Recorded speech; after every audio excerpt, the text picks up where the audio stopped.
A través de su serie de debate les damos la más cordial bienvenida a esta actividad, el lanzamiento de la edición corregida, revisada, aumentada de Los Años del Cóndor, Operaciones Internacionales de Asesinato en el Cono Sur, del prestigioso y querido periodista norteamericano John Dinges. Antes de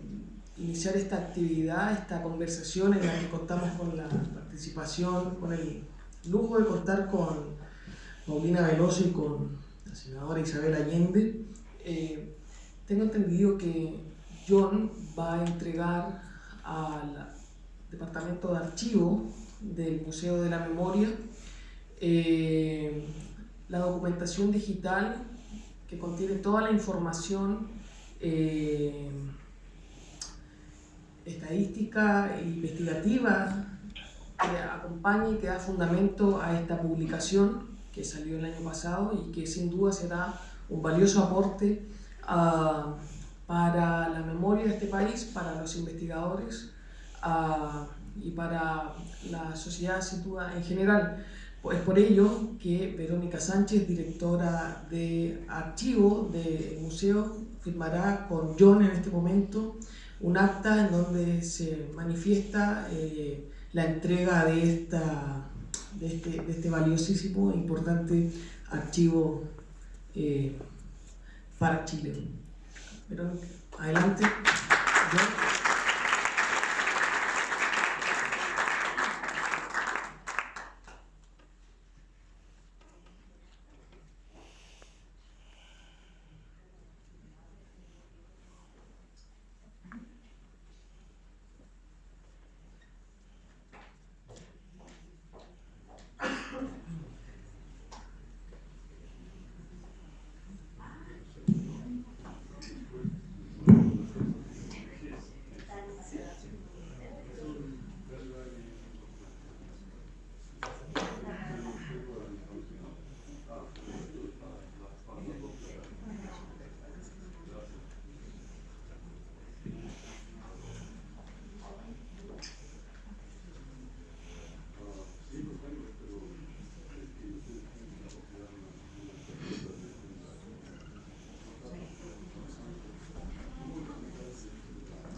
Terminado entonces la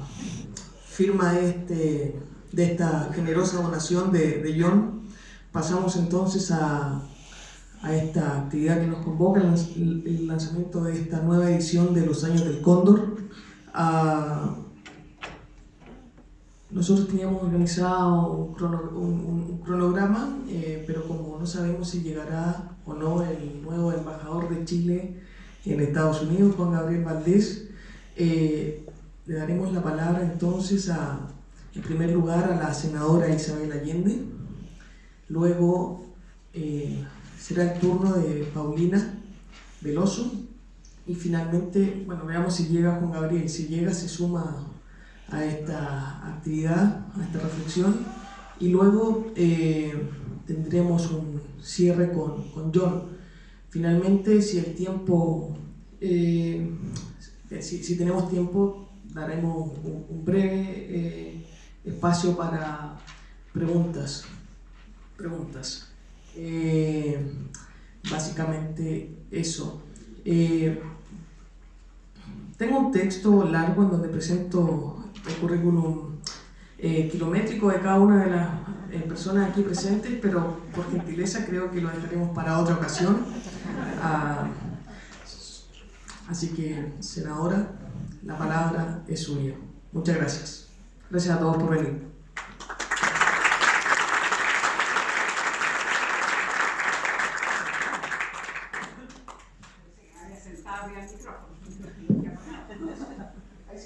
Muy bien. Muchas gracias en primer lugar por la invitación y, por cierto, agradecerle a todos ustedes que están aquí y desde luego a John. Creo que nos está dejando una historia dramática, dura, cruel, muy dolorosa, pero también un testimonio muy, muy necesario y muy importante.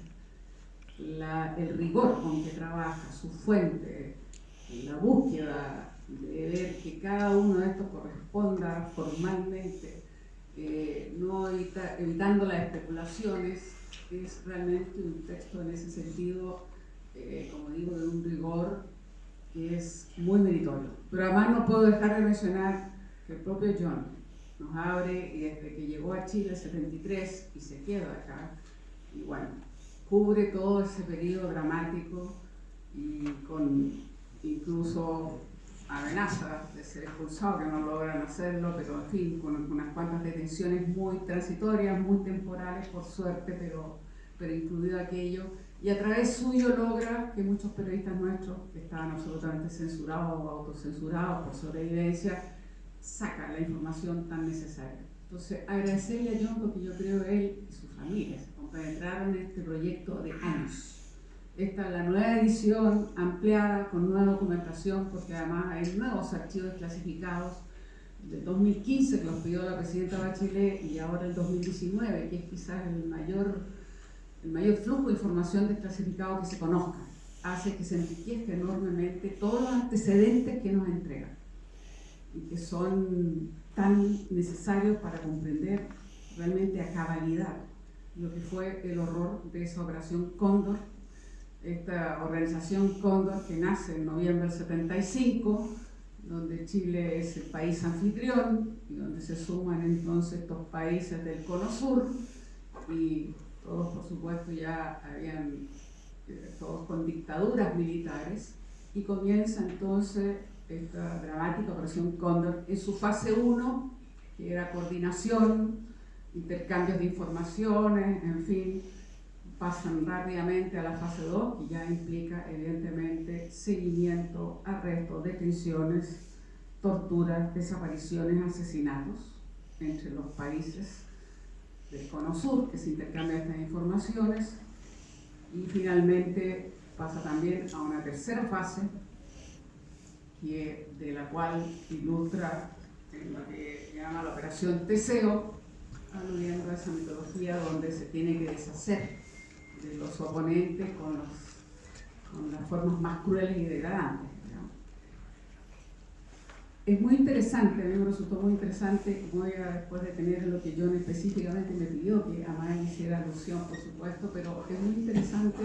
también cómo, para mi modo de ver, John explica lo que él siente en relación a lo que fue Estados Unidos y su conducta. Claramente motivó todas estas dictaduras militares, es un tema ideológico, la lucha contra el comunismo internacional, después le llamaron terrorismo, pero claramente formado en esa ideología, claramente impulsado por Estados Unidos, esta organización, pero donde deja constancia que no significa que participaran directamente en la formación, sino que tenían intercambio de información, ayuda, se sentían todos estos altos rangos militares que comparten en estos países, se sentían apoyados evidentemente por Estados Unidos. Y en ese sentido uso una palabra que yo rescato, que creo que no tiene mucha razón, la complicidad. Ahí hay una complicidad que tiene Estados Unidos donde facilita, como digo, tecnología,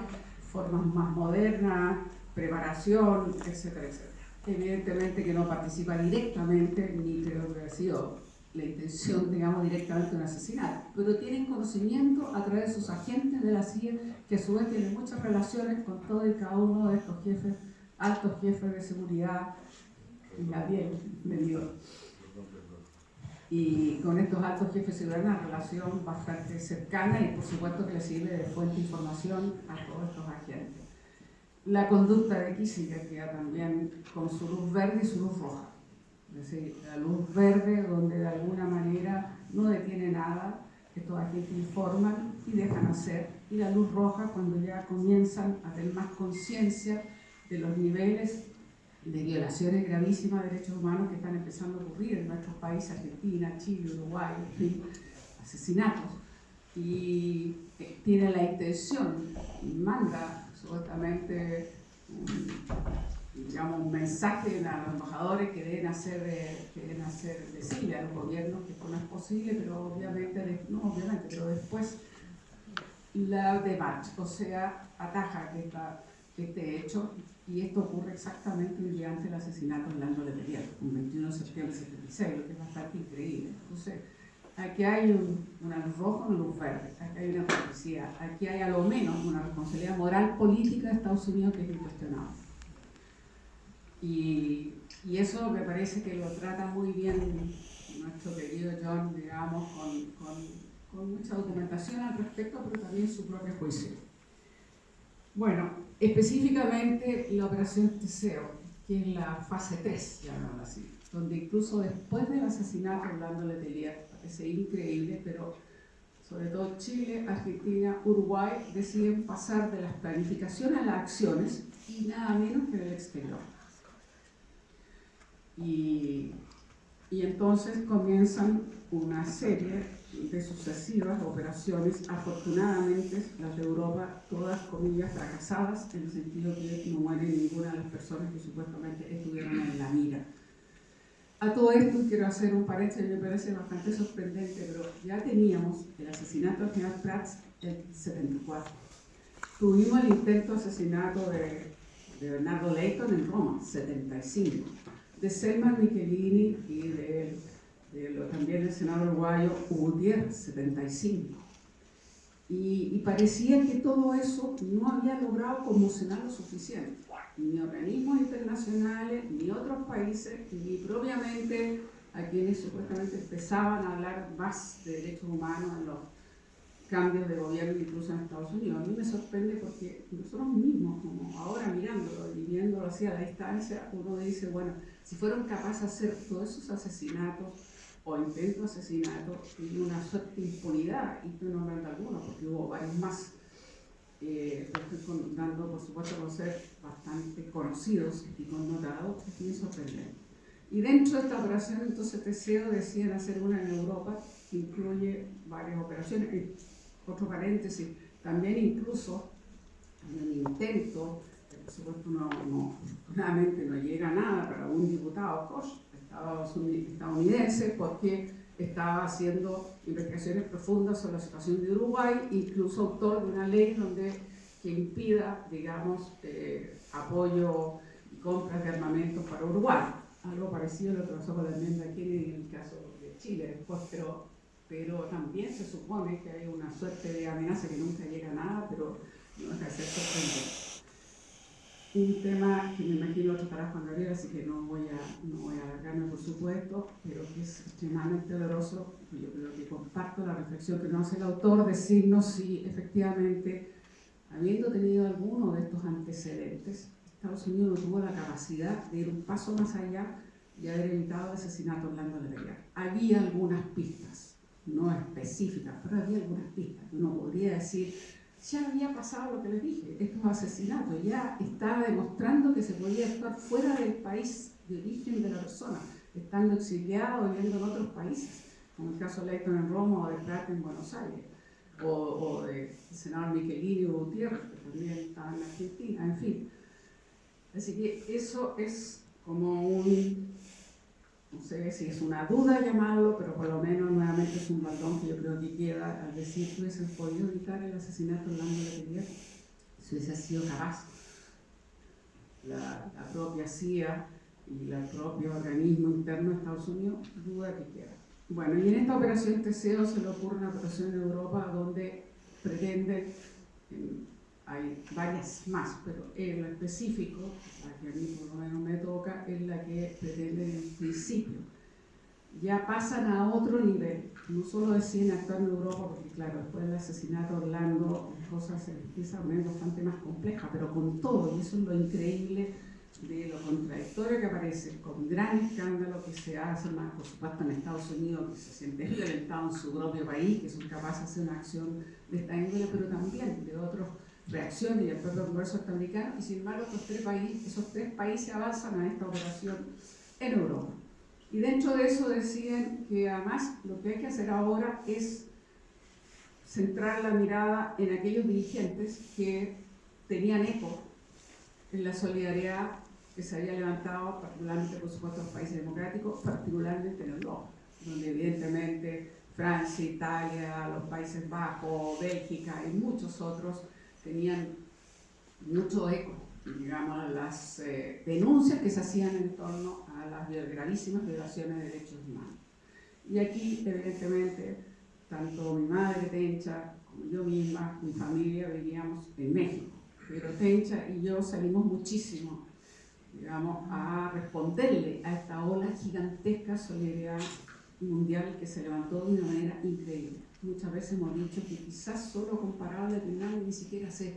si incluso uno podría decir, pero la ola de solidaridad que se levantó era enorme y había que responder a aquello. Entonces eran muy continuos los viajes que nosotros hacíamos a cada uno de estos países, como decía, democráticos, pero no solo aquello, también Japón, también la India, en fin, Naciones Unidas, por supuesto, a hacer las denuncias, y con el propio Estados Unidos, que no fue fácil porque nos negaban la visa y finalmente tuvimos que hacer un juicio patrocinado por unos abogados democráticos en contra de Schultz para que pudiesen darnos una visa y también recorrer a Estados Unidos haciendo las denuncias. Entonces parece ser que en este caso, en el caso de mío, una figura que ha molestado bastante por las denuncias, por la recepción que teníamos, por el eco que se daba. Y bueno, cuando John me habló por teléfono hace el 2019, me hace unas preguntas, yo la verdad tengo que reconocerlo aquí, le contesté más o menos escueta y muy escéptica, porque cuando me dice que tiene información que ha sido cotejada, que proviene de una fuente, que es una entrevista de un teniente coronel argentino que le da una declaración a un periodista, a Jorge Boenwasser, que tiene un apellido difícil de pronunciar para mí, y bueno, y que al comienzo no se toma en serio, pero después cotejando con documentos de la CIA, las coincidencias, incluso testimonios posteriores de Townley, en fin, etcétera, etcétera, cuadran perfectamente con esta información que la hace creíble. Y cuando John me dice que dentro de la estrategia estaban en la mira 3 personas, que era el dirigente del Ejército Revolucionario del Pueblo de Argentina y me acabo de dar el tercero. Eso. Bueno, yo me quedé un poco sorprendida y reconozco porque, claro, yo sabía que habíamos sido muy, muy activas y éramos recibidos en muchas partes y la voz era escuchada. Pero yo me tenía la imagen de mí misma, como es obvio, de una persona bastante joven, que no tenía ninguna gran figuración en Chile, y claro, uno como que tiende a separar lo obvio, que era un nombre simbólico, había estado en la moneda, tenía un testimonio directo de lo que había ocurrido en la moneda, y finalmente era quien era. Entonces, como que a mí se me hizo muy difícil en ese momento cuadrar una cosa así, porque no me veía a mí misma que pudiese ser objeto de un acto de este nivel, estas 3 personas que estaban en la mira, que se hace esta operación y cómo se organizó. Se organizaba como tenían previstas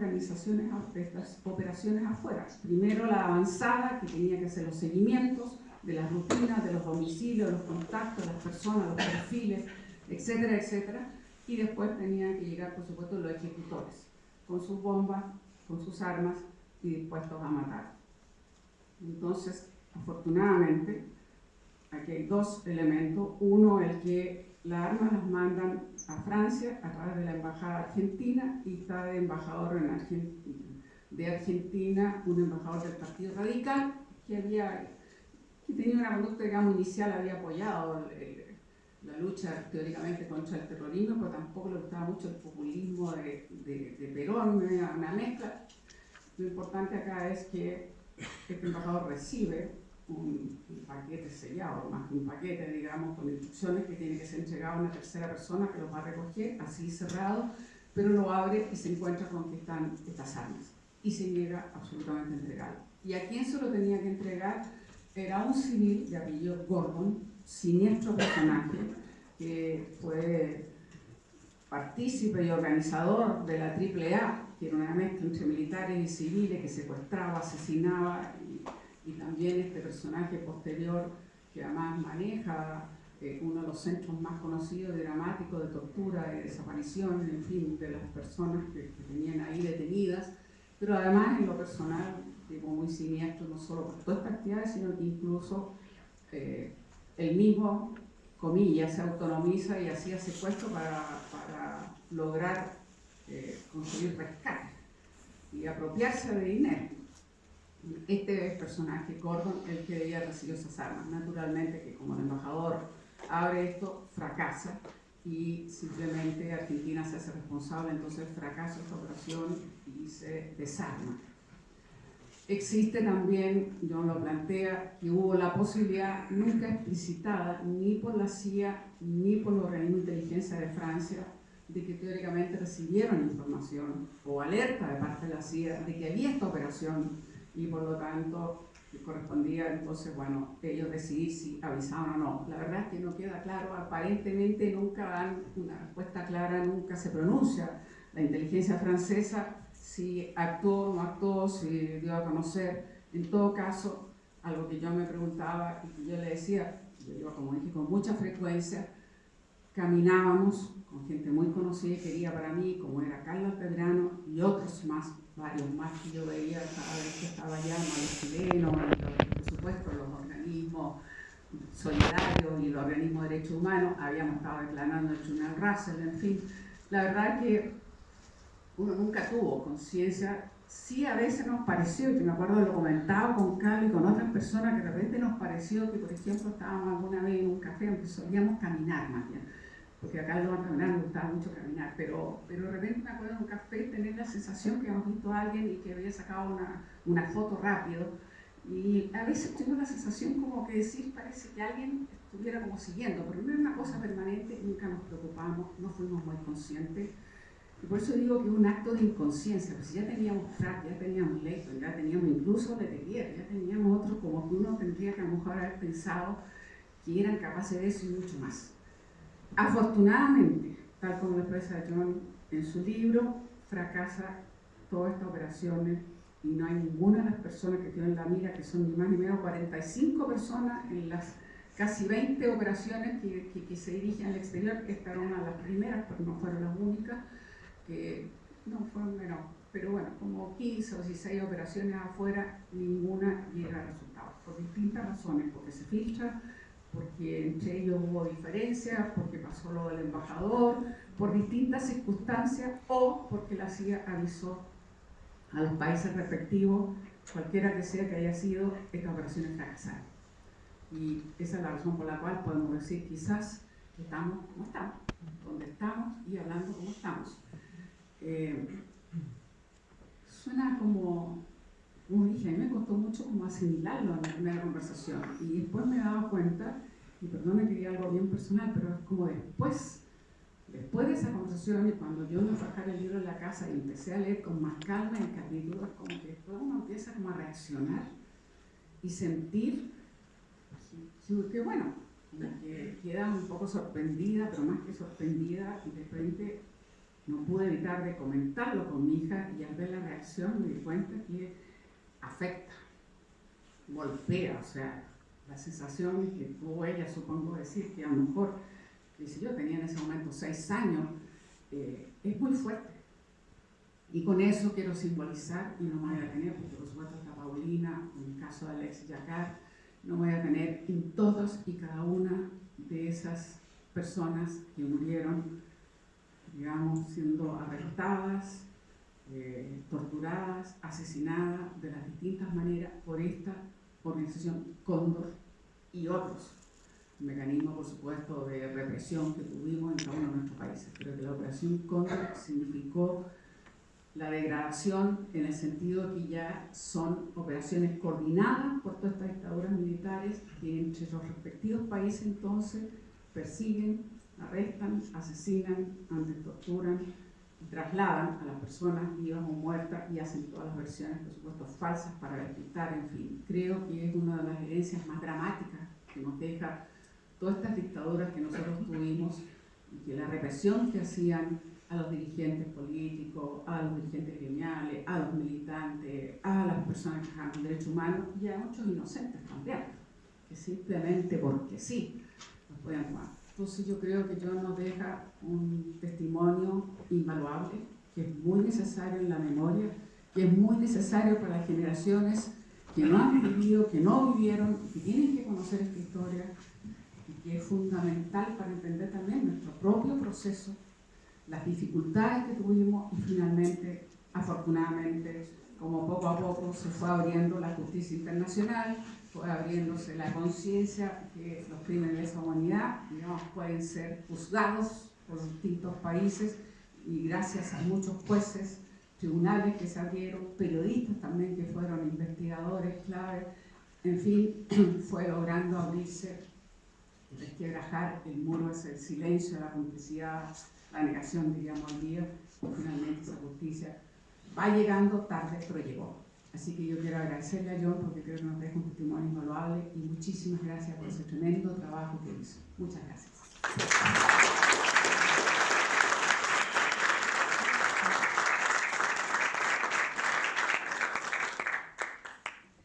Gracias, senadora, por esa